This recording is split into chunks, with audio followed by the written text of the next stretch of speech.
नमस्कार. आज आपण श्री संत ज्ञानेश्वर महाराज कृत हरिपाठ ऐकणार आहोत.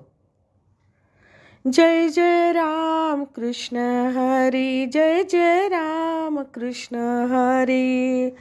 सुंदर ते ध्यान उभे विटेवरी, करकटावरी ठेवूनिया. तुळसी हार गळा कासे पितांबर, आवडे निरंतर हेची ध्यान. मकर कुंडले तळपती श्रवणी, कंठी कौस्तुभ मणी विराजित. तुका म्हणे माझे हेची सर्व सुख, पाहीन श्रीमुख आवडीने. देवाची ये द्वारी उभा क्षणभरी, तेने मुक्तिचारी साधियेल्या. हरिमुखे म्हणा पुण्याची गणना कोण करी. असोनी संसारी जिव्हे वेगू करी, वेदशास्त्र उभारी बाह्य